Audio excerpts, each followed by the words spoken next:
नमस्कार, आयुष मंत्र में आपका स्वागत है। काफ़ी लोग की ये कमेंट थी कि धमनी के बारे में और शिरा के बारे में अलग से पढ़ाइए।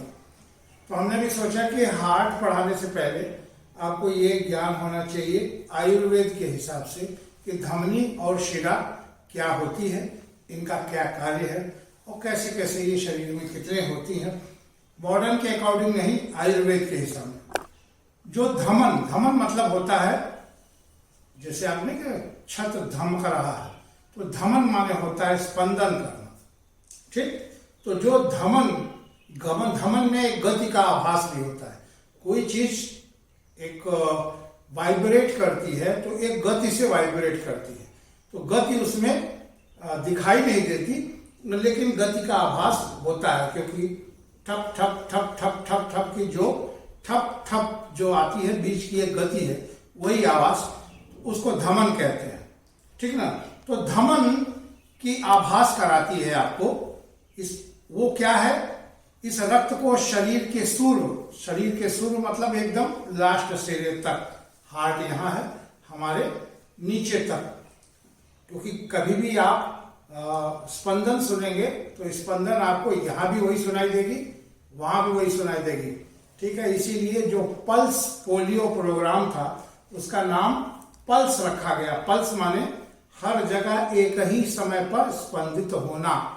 ठीक, तो वो प्रोग्राम भी इसीलिए रखा गया था कि पूरे इंडिया में, पूरे वर्ल्ड में एक ही टाइम पर वो प्रोग्राम चलता था। तो समझ में आ गया स्पंदन। तो जो धमन जो है का आभास कराता है आपको, इस रक्त को हृदय से पूर्व शरीरगत की तरफ ले जाती है, वह धमनी कहलाती है। ठीक ना। तो धमनी क्या कहलाती है आयुर्वेद के मतानुसार मैंने आपको बता दिया। हृदय से निकलने वाली शुद्ध रक्तवाहिनी, ऐसी रक्तवाहिनी जो शुद्ध किस चीज को ले जाती है, रक्त को। शुद्ध रक्त का मतलब क्या है, शुद्ध और अशुद्ध रक्त का मतलब मैंने अपने पूर्व के वीडियो में आपको बता दिया। फिर भी शुद्ध रक्त का मतलब ऐसा रक्त जो ऑक्सीनेटेड है, जिसमें ऑक्सीजन मिला हुआ है, तो उस रक्त को क्या हम कहते हैं, शुद्ध रक्त कहते हैं।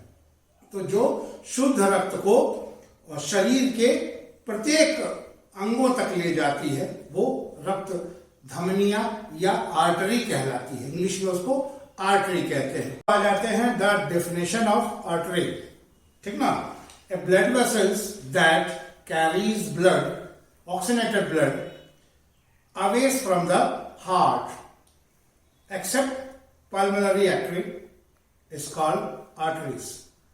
पल्मोनरी आर्टरी को इसमें से अलग रखा गया है, क्योंकि आप जानते हैं कि पल्मोनरी आर्टरी हार्ट से फुसफुस की तरफ अशुद्ध रक्त ले जाती है। ठीक ना। तो वहां इसको कॉन्सेप्ट को, वो एक सिस्टम है, तो उसको इससे अलग रख लीजिए। तो बाकी में आर्टरी के बारे में मैंने आपको समझा दिया कि आर्टरी क्या होती है, उसका कार्य क्या होता है। अब आगे बढ़ते हैं। अब आते हैं इसके स्वरूप पर। स्वरूप पे आने से पहले कुछ चीज जान जाइए आप। स्वरूप माने इसका स्वभाव क्या है। ठीक ना। तो ये वायु से पूर्ण होती है, एयर ही होती है, वायु से पूर्ण होती है। अकॉर्डिंग टू आयुर्वेदा ये वायु से पूर्ण होती है। स्पंदन युक्त होना, अभी स्पंदन के बारे में मैंने आपको बताया था। ठीक, स्पंदन युक्त होती है। इसको आप अनुभव कर सकते हैं हाथ लगा के, कहीं भी इसका स्पंदन का आपको आभास हो सकता है। हृदय से संबंधित होना, तो जाहिर सी बात है, ये हृदय से क्या लेके जा रही है, रक्त लेके जा रही है, तो हृदय से संबंधित तो होगी ही।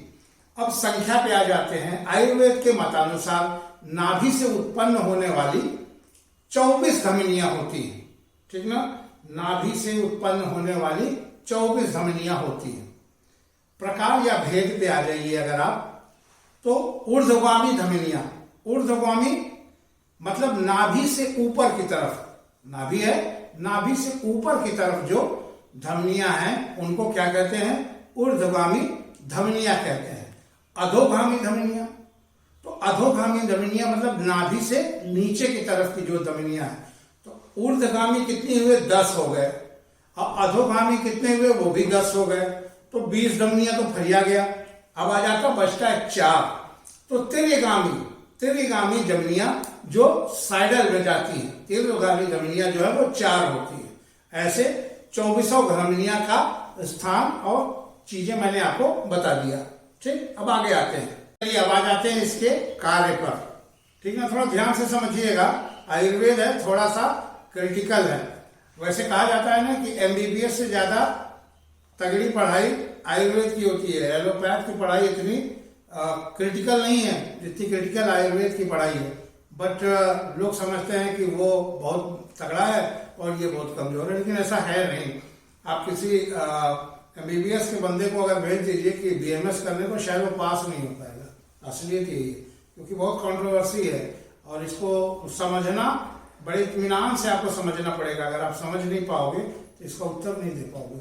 ठीक है, तो कार्य पे आ जाते हैं। ऊर्ध्वगामी जो धमनियां होती हैं, जो अभी मैंने आपको बताया ना, ऊर्ध्वगामी जो धमनियां होती हैं वो शब्द, स्पर्श, वोकल जो आप बोल रहे हैं, शब्द, स्पर्श, रूप, रस, गंध, उच्छ्वास, जम्हाई और छींक, रोना, हंसना आदि का अभिवहन करती है। ये सब उन्हीं के द्वारा होता है। अभिवहन करती हुए शरीर को धारण करती है। धारण के बारे में मैंने आपको पिछले वीडियो में बता चुका हूं कि उसका अर्थ क्या होता है। ठीक, तो ये हो गया ऊर्ध्वगामी धमनियों के बारे में। अब आ जाते हैं अधोगामी धमनियों के बारे में। ठीक, ऊर्ध्वगामी हो गया, अब अधोगामी धमनियों के बारे में। अधोगामी धमनियां वात, मूत्र, मल, शुक्र, आर्तव आदि का अधोभाग में, ठीक है, वहन करती हैं। ठीक, तो अधोगामी जो धमनियां होती हैं वो वात, मूत्र, मल और शुक्र, आर्तव का वहन करती हैं। कहाँ? अधोभाग में, नीचे के भाग में। अब फिर बचता है क्या? त्रिगामी धमनियां। ठीक ना, तो त्रिगामी धमनियां जो होती हैं, इनसे शरीर में जाली के रूप में एक जाल फैला हुआ होता है। जाली के रूप में, जैसे कि आप नारियल का खुज्जा देखे है ना, तो जैसे वो जाली बनी रहती है, सेम वैसे ही जाली के रूप में इसके अंतिम सिरों में लोमकूप से संबंधित होता है, जिसके द्वारा ये श्वेद का वहन करती है। जो श्वेद है उसका पसीना, जो श्वेद है उसका ये वहन करती है। ठीक ना, तो आयुर्वेद में धमनियों का कार्य मैंने आपको बता दिया। धमनियों के बारे में आपको थोड़ा परिचय भी करा दिया, लेकिन ये पूरा कॉन्सेप्ट आयुर्वेद का था। धन्यवाद।